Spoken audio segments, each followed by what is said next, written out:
Hey everyone, welcome to the Marketing Mastery episode 17. Tonight we've got an amazing guest, Shani, the content creation queen from Down Under. Brian, super excited about this one. Yourself?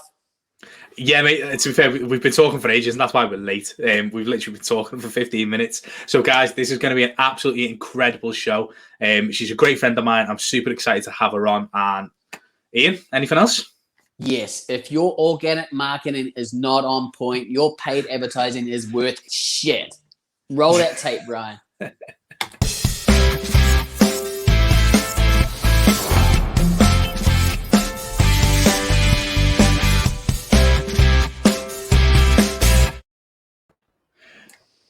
So, on behalf of Ian, I apologise for him stealing your line, Shani. I think that's bang out of order. That should have been your line. You should have delivered it because you delivered it 10 times better.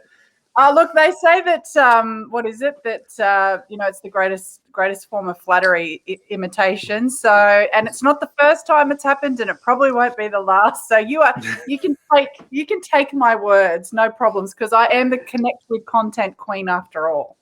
Exactly. Well, I wanted to introduce the show with a bit of a bang. Like there's nothing better than having an Aussie on the show. I'm a Kiwi, and Brian's obviously from somewhere else, but no one cares about it. Somewhere cold. Somewhere cold.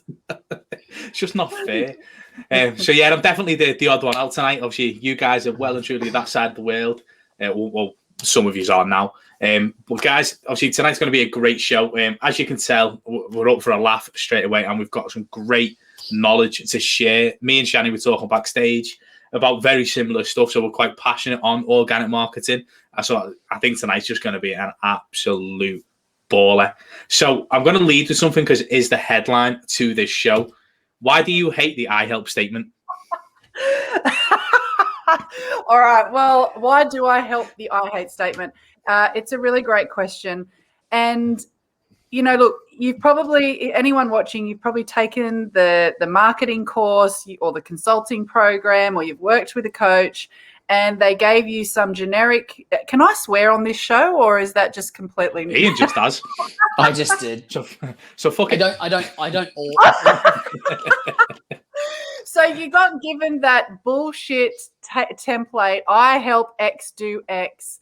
And, there's a couple of reasons why it doesn't work, guys. First of all, the market is saturated with I help X do X crap, and it just simply drowns out now. So there is over 5 million coaches in the world right now, and probably, 4,999,999,000 of them all have an I help statement. So when you go to market and talk about how you help somebody, first of all, it's just cookie cutter, copy and paste. People switch off. I mean, you think about it, Ian, Brian, when you see I help statements, do you actually read these things now? No. Right. Because I think we've got them on our profile, but I don't think I read them.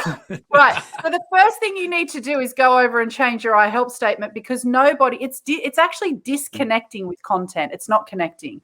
People switch off because it's so generic now. But in addition to the fact that it's cookie cutter, and you are a coach or a consultant, you know that what you do makes a difference. So why are you doing what everyone else is doing and being generic as F? The other reason, though, from a human behavior perspective, why it actually doesn't work is because I help is I-centric. So the minute that you start any sentence with the word I, it automatically and subconsciously tells the other person that what they are about to hear is all about you, not about them. And with respect, nobody gives a shit about you unless you can tell them why they should in what's meaningful to them. So we have to do away with the I help statement if we truly want to connect with the people that we want to serve and make an impact on. Perfect. Just to obviously clarify, I've just checked our profile so quickly. We're both safe. We're both not getting battered by Shani. We're okay. My work here is done. Yeah, that was a quick show, guys. Bye. Yeah, thanks for coming. So much value. 4 minutes in, done.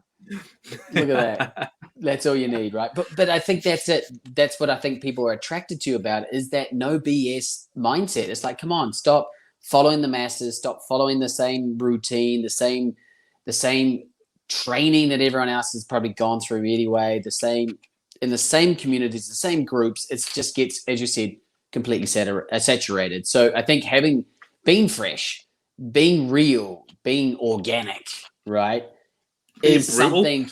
Being brutal, calling people out. I thought Shani was sweet and innocent when I first met her.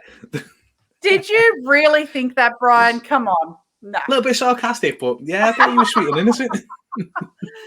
Look, and Ian, you make a great point, because the thing is that people, as human nature, we tend to just take on beliefs given that everyone else is doing it, and we just take it on as truth rather than taking 30 seconds to question whether or not the thing that we just heard or know is actually truth. You get into, you become an entrepreneur because you want to break away from the masses. Like, it takes courage to leave the 9 to 5, back yourself, believe in what you're doing, and know that you can make an impact. So you are a master, you're not part of the masses, and yet you will keep, and I'm talking to the people watching, but you will continue to act like one of the masses until you actually question what's going on. I mean, I made a post in a group the other day, why are you still using the I help statement? And there was like a 50% balance of people who were, I don't, and it doesn't work. And then there were 50% of people who were like, it works. I'm like, who is it working for? Just because everyone else is doing it. So this is what happens, right? We get on social media, we go and look at what other coaches or consultants are doing, and we try to mirror it. Or we go to YouTube University and we try to get some free advice. And, the free advice doesn't work. It's there as a lead generation strategy to bring you in. You are not getting quality when you are not paying for what you're getting. So people go and mirror what they see everyone else do and they think it's working. Guess what? Out of those 5 million plus coaches that are in the world right now, most of them actually it's their side hustle. It's not working for them because they still have a 9 to 5. So stop copying what everyone else is doing and start questioning what's actually going on.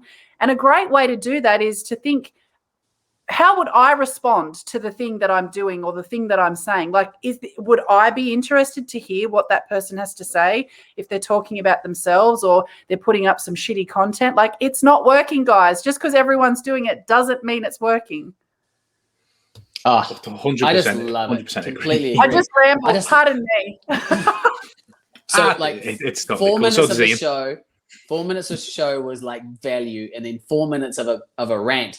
But to be honest, Shani, I think that rant, I was being kind of sarcastic, but that is just so true. It's like, wake up. Wake up. Stop copying everyone. Stop repeating, rinse and repeat, cookie cutter, like you said. It is so boring. It's not working. If it was working, then you'd be making money and you wouldn't have a 9 to 5, like you just said. I think it really calls people out. And I think that's what people attracted to you and on your profiles. It's that raw sort of aspect of it. It's like, this is how it is. If you want to be successful, you've got to break away from the masses. Yeah. And the masses don't want to work. Like, we were having a brief conversation before we went live here. And I think it's a really important point to make.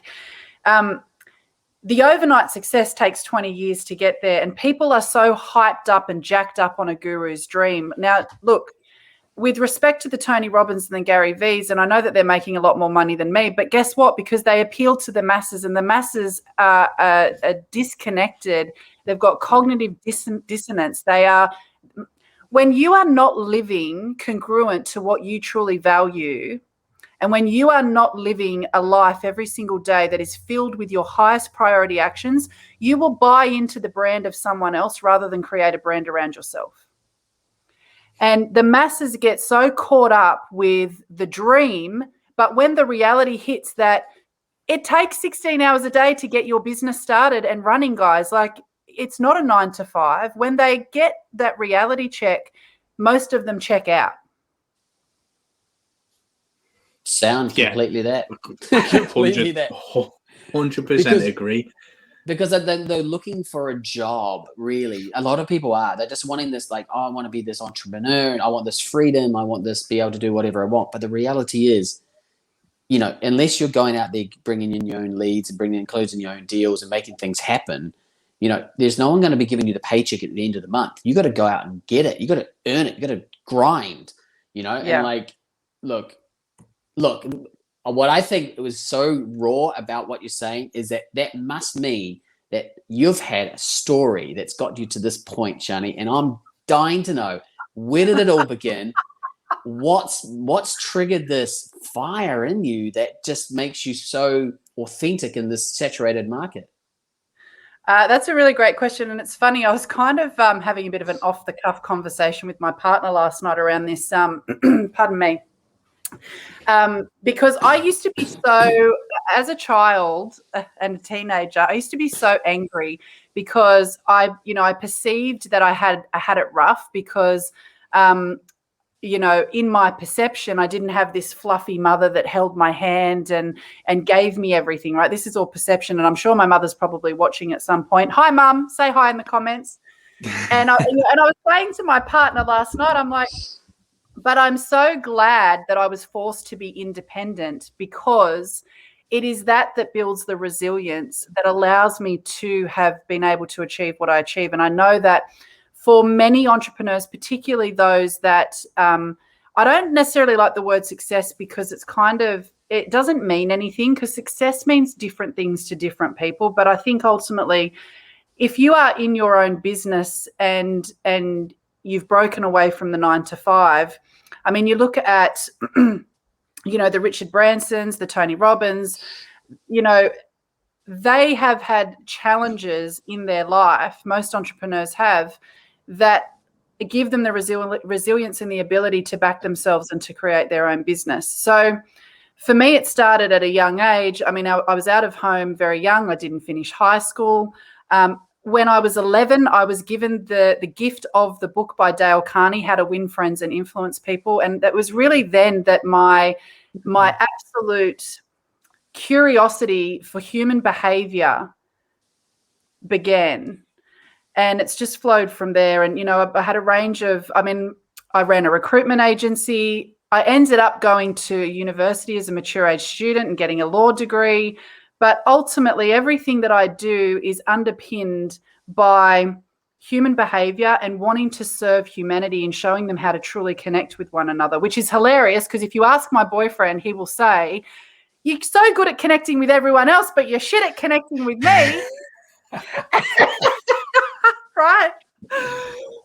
I'm not perfect. I can't be perfect. Yeah, exactly. Get me the tiniest. Here's the tiniest violin I can find.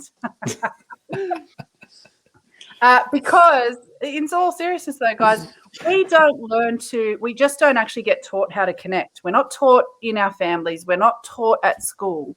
So when people go about their day, no matter what business you have, you ultimately, by the very nature of your human being, you communicate to express rather than to connect. So every person is walking around this earth right now having conversations in their head about themselves, for themselves, rather than looking to connect with other people. And when you can learn to actually connect with others in what's most meaningful to them, you will always have an abundance of people to serve. You will never be without people to serve. I'm going to pause because this is not the Shani show. This is the Marketing Mastery show. I know. I love it. I'm actually in awe right now. I'm just like, wow. See, that's what I love. And I love that I don't want to say struggle, because then you can use that as a cliche too. But I like that the thing is that you've grown as a person, right? You've come from somewhere and you are where you are today. And I must admit, that book I read when I was about 14, How to Win Friends and Influence People. I made the mistake though of taking it. I was at high school, obviously. I took it to high school thinking this is a good book to read at school, and most people thought he's a loser. He's got no friends. But I suffered a little bit there. But that book, I must admit, it really did open my perception too of people. And I ended up studying communications. I worked in TV and film and that whole area, understanding this human behavior about how to communicate and connect with people. Because that's right. If you can connect with people and people genuinely believe and trust and see that you have the real potential to serve them, of course, you're going to have this endless supply of people just attracted to you. It's like magnets coming towards you, not repelling. So this all transitioned, and you dropped in a few bombs there. I studied law at one point. I mean, that's a 5-year degree. Hello.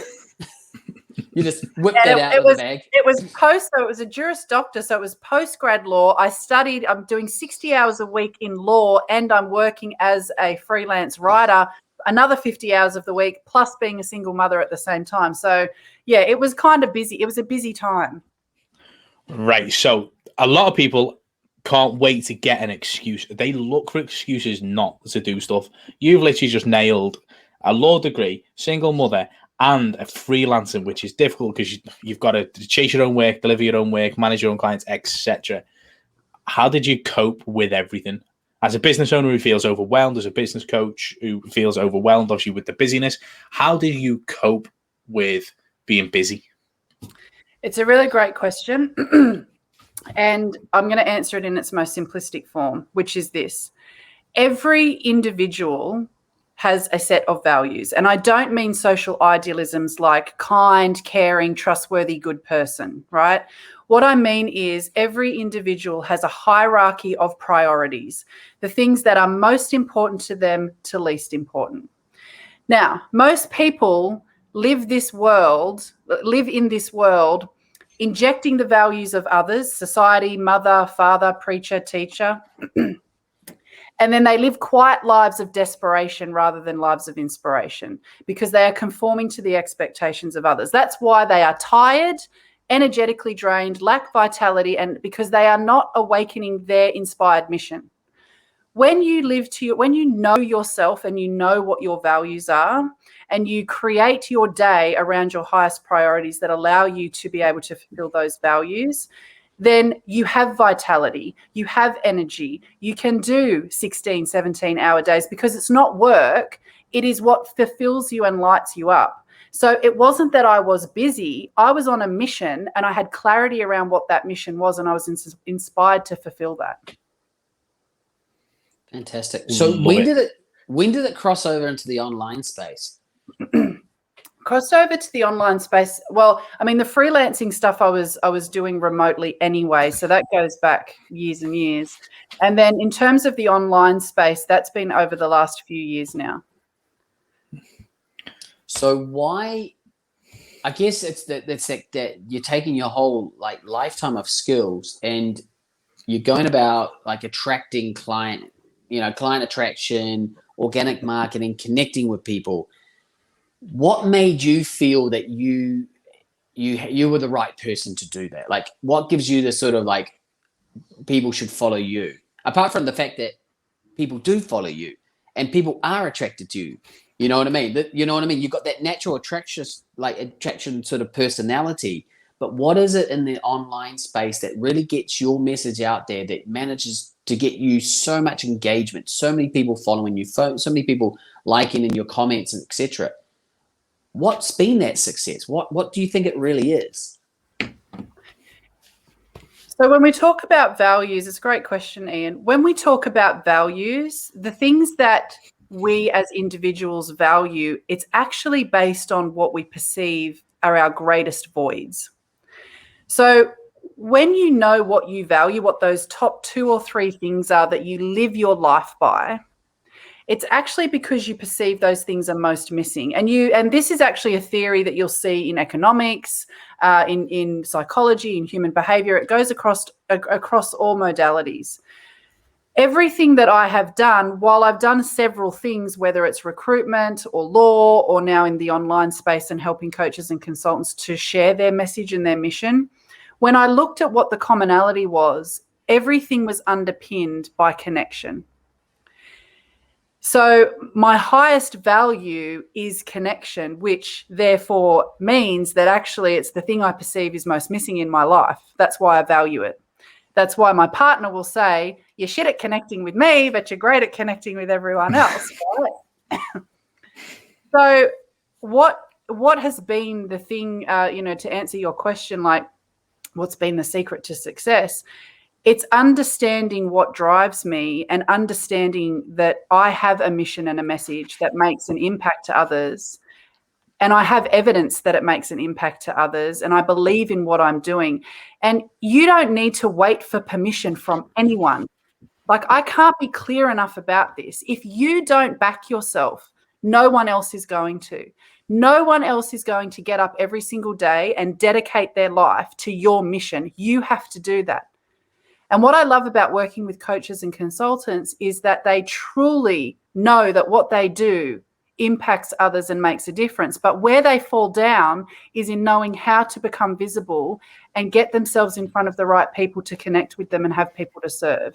And that's the gap that I feel, because I am specifically showing people how to make meaningful connections, because it's not about sales, it's about service, and then the sales naturally come. Yeah, I 100% agree. That's something we touched on a couple of weeks ago, wasn't it, Ian? I was shooting I was having a chat with a sales guy a couple of days ago, a guy that I've worked with in the past, and we were saying, like, because the term is closers, isn't it? It's closers.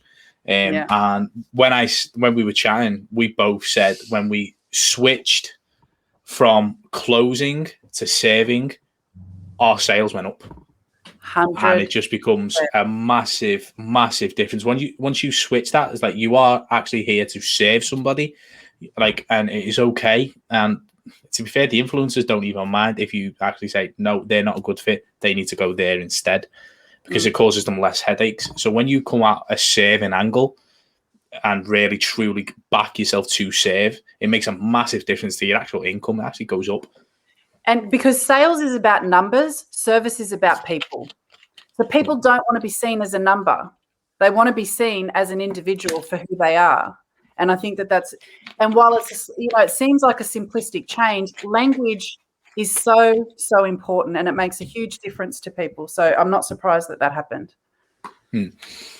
Yeah, and it's like, obviously people don't want to be a number, and people are so tuned into sales tactics these days, and obviously like just being pitched to, and no one wants to be pitched. How many times like have we dropped the message of like, why are you pitching on the first message? Why are you trying to sell me on the first message? Shut up and leave me alone. Like, just go away and come back with a message. No, I've got to interrupt. For anyone watching, if somebody pitches you in message 1, there is an opportunity for you to actually connect with them and make a meaningful difference to them. So don't get the shits. Don't tell them to F off. Don't say thanks for coming. Flip the script. The quality of your life and your business is based upon the quality of the questions that you ask yourself and others. So if you ask quality questions of people pitching you, get them on a call if you identify that you can actually help them, because if they are pitching you in the first message, they need help. 100% they need help. Do you know what? I tried that, and maybe it was just the wrong type of people. I was like, right, okay, so what's your conversion on that message? How's that message working for you? Is there anything you can change? And you just get ignored or pitched again. I was like, what are you doing? I was like, there's just, it's like, hey, thanks for responding. So here's the link. I was like, oh my God, right, okay. Well, and that's probably their VA doing a copy and paste. I was like, yeah, adios at that point. So yeah, eventually I just stopped. It just wasn't worth the time trying to go there when they just weren't listening. It's like, eventually when the pain's great enough, when your sales aren't there and your income's not there, I was like, you'll come back. But for now, please stop pitching me. Yeah. Especially on message 1. Yeah, no, that's disconnecting with content, as I say. So this is the transition happened. You've got this like natural calling, we could almost say, right? So and you're launching all your products and services. So what is it that made you decide that, okay, so you've got the connection element, but why this place? Why online? Why now? Why here? So I guess there's always 2 elements to everything we do. There's the narcissistic element, the things that we want to have and take for ourselves, and then there's the altruistic element where we want to serve and be of service to humanity. So we've spoken about my need to serve humanity, because I've identified that there is a major gap and problem for coaches and consultants, because they know that they can change lives, but they generally have no idea how to become visible or how to actually stand out. because there are 60 billion messages sent across digital platforms every single day. So when you put up a piece of content, if it's crickets or you've got 2 likes and one of those is your mother and you're wondering why, then the first thing you need to realize is that it's hard to get your audience to take an action. So on average, online, on say Facebook or LinkedIn, on average every single month, an individual is only clicking like 12 times and making on average 5 comments a month on other people's content. So you have a huge challenge in being able to get somebody to take an action. So now you understand why you have to understand principles around how to create content that actually connects. Because if you want to stop people in their scroll, you're going to have to use a strategy rather than just putting up content and hoping and praying that it learns. You can't do a spray and pray approach. So I saw that need. The narcissistic need is, I mean, freedom. Who doesn't want to have the freedom to work wherever they want to work, travel, and have the ability to work around their other priorities, whether that's their friends, their family, their health and fitness. So narcissistically, it's that desire to have freedom, financial freedom, time freedom, location freedom, and altruistically, it's about wanting to serve humanity. So I've got a question, Ian. Shh, my turn. Shut up, Ian. Shut up. You've been told. So obviously, once a previous stage, obviously, you were a copywriting agency, weren't you? Which was still serving the same people and still obviously helping. Why did you go from an agency model to a coaching model? So I realized because as a copywriter, I kept creating content for coaches and consultants because they didn't know how to do it themselves. And I don't just mean website copy, it was even social media content. So towards the end of my copy journey, I had so many clients on a retainer where I was creating their social media content for them every single week. And I realized that I could have a bigger impact by teaching people how to do it themselves, because for every person that I teach, they then get to share their message and their mission. They attract clients. Every person that they serve, there is my butterfly effect where, then the impact is rolling on. So it was an opportunity to have more and bigger impact as opposed to just providing a done-for-you service. Okay, Ian, you can speak now, mate. I actually think you articulated that question really well, Brian. I'll let you have that one. But I think that's it, isn't it? I love that. I love that it radiates out a lot bigger than what would it be if it was just a done-for-you service. And obviously, there are some advantages to that in a business sense too. So, and there's also time sense, because serving clients is, as we say, if you're going to serve them to that level that you hold as a value that you want to give your very best to your clients, right? It's time consuming. They will want more from you naturally, because you're helping them get to their next level as well as yourself. So where is it that point that you decided that, like, it just got too much, right? Or what was it that's like,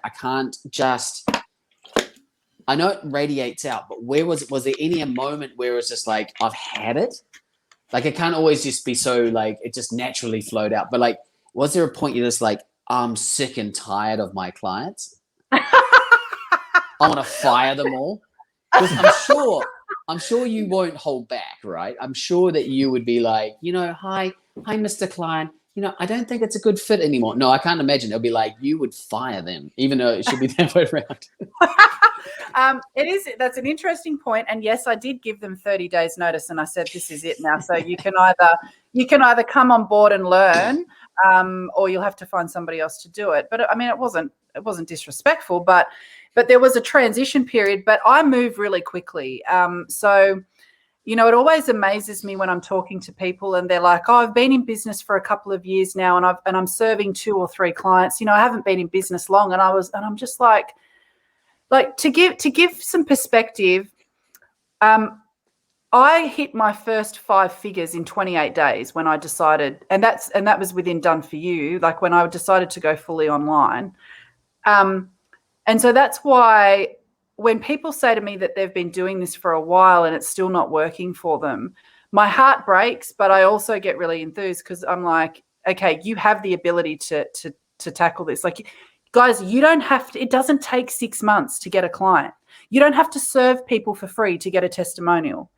When you have strategies around how to become visible, how to connect, and how to close, right, you get it done. Like, I don't, it blows my mind that people think that you have to go slow. So there wasn't like some catalyst pain where I woke up one morning and I went, F this, but there was a progression. But once that decision was made, it was like, okay, this is it now. It's 30 days and it's time to move on. Like, just get it done. Get shit done. I love it. How many clients came across with you, out of curiosity, from done for you to learning? Yeah, so there was about a 60% crossover. A lot of them, still wanted a done for you service. About 60% of them decided to come and learn it themselves. The great thing is about what I teach is that there are frameworks and processes for everything. So you can outsource, what I'm teaching, but I think for any business owner, it is very, very important that you understand every aspect within your business first before you delegate, because otherwise you are leaving yourself open and vulnerable to others overpowering you if you don't know the inner workings of the strategies that go on inside of your business. Completely agree. 100%. Yeah. From a personal point of view, couldn't agree with that more. Yeah. Out of curiosity, where does your perception stand on a VA doing your content? And obviously, what do you see as the differences between you writing it and someone else?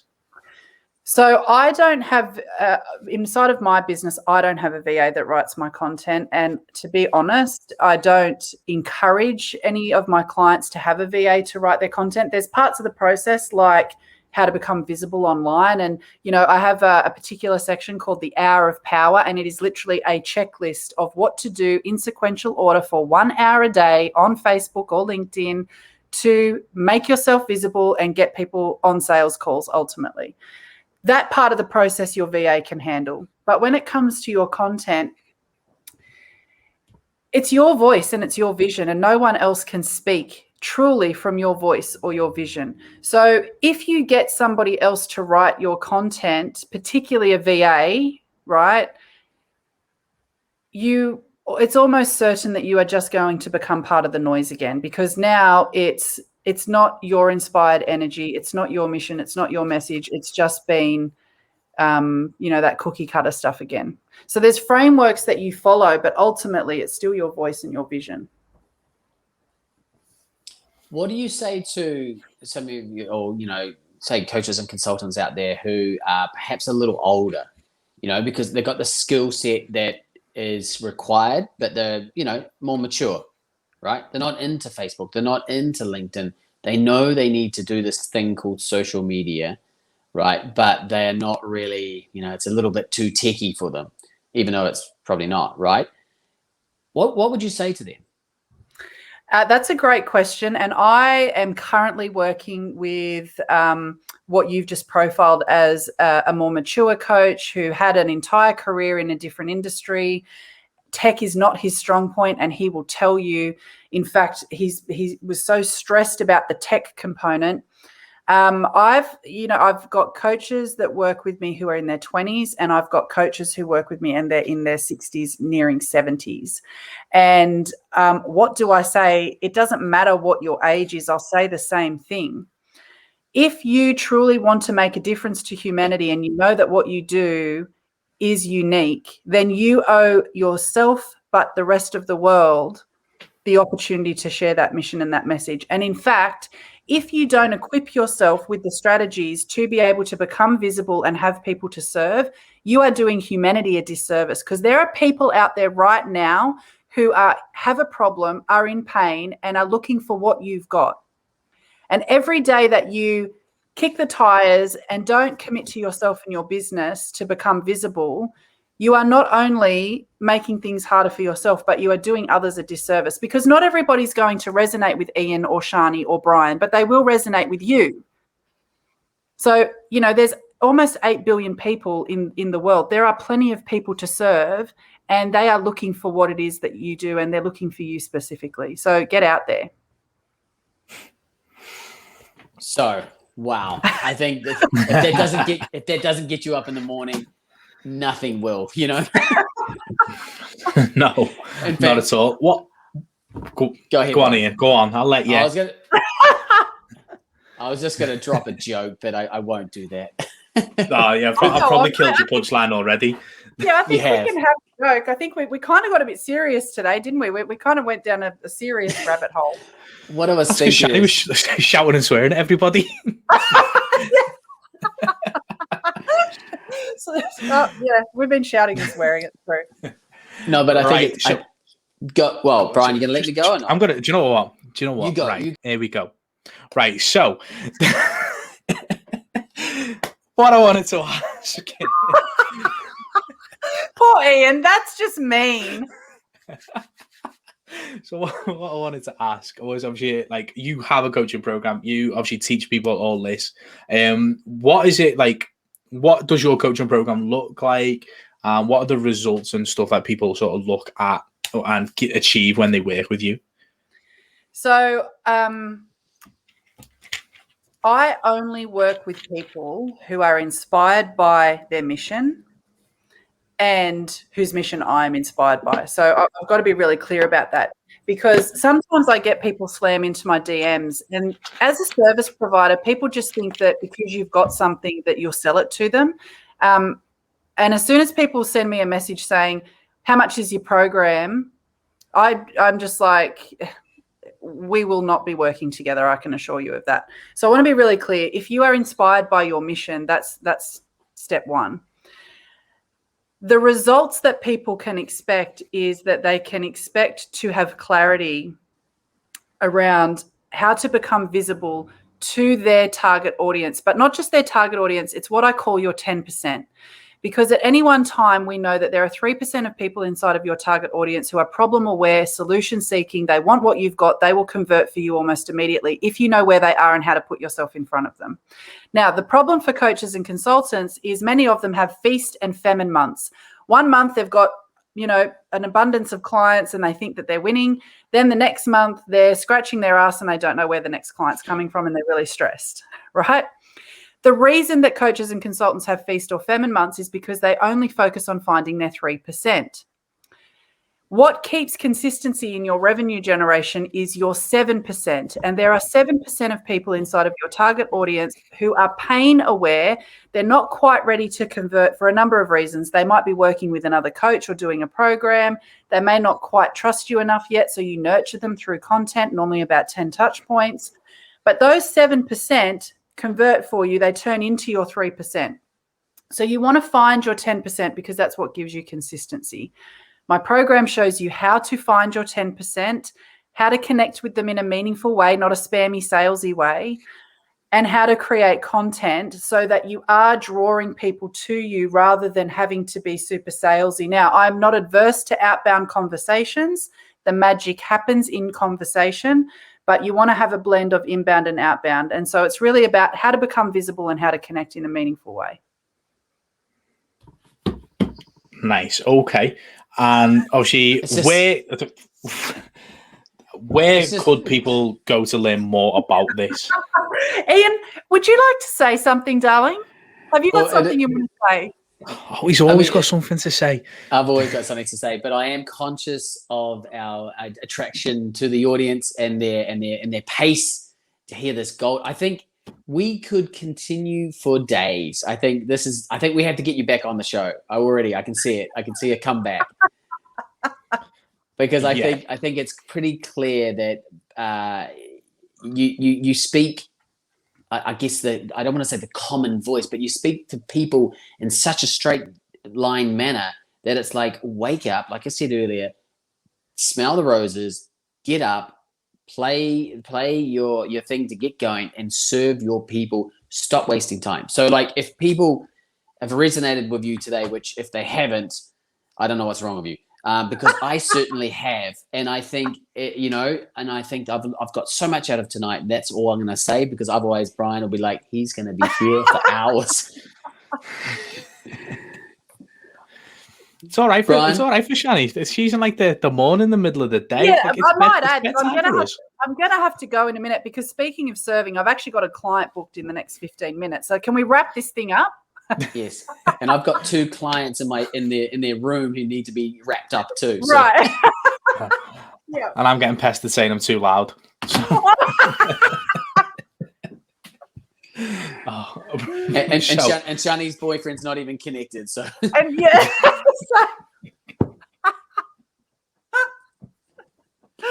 Yeah, the joys.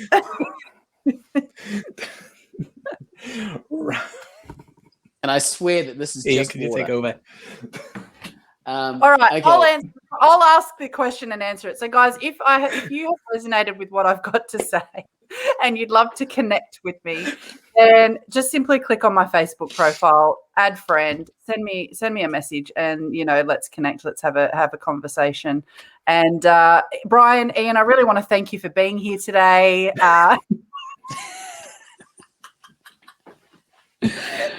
Oh my gosh. I must admit, this is the most outrageous interview, I think, in the history, but at least we're not following the masses. This is a curveball, anyone who's watching. So I think you're going to have to watch the replay for this. There's so much gold that Shani has given tonight. And I think, thank you so much. I think we're definitely going to get you back on if you want to come back on, obviously. But I think we can have definitely a great laugh, and there's so much more to talk about. So, Final questions there, Brian. Are you ever going to come around, or are you just laughing? I've composed myself. I'm good now. I'm good. Good to go. Okay. Yeah, it took a while, but no, Shani, thank you so much for coming on tonight and literally giving us an absolute blast. It's definitely been one of the funniest episodes we've had. You've just got so much wealth knowledge in an array of areas that people can leverage and obviously look to utilize in their business. So, guys, obviously, I've worked with Shani in the past. If you do want to obviously work with it, reach out to her, drop her a message. She doesn't bite, although she is quite abrupt. So, guys, please feel free to reach out to her as much as you can if you need help connecting with your clients, because working with it truly does make a massive, massive difference. Ian, any final thoughts? That's it. All right. Well, thanks so much for having me on, guys. Thank you for watching. And it's been a lot of fun. I absolutely would love to come back another time. Fantastic. Cheers, guys. Roll that tape, right?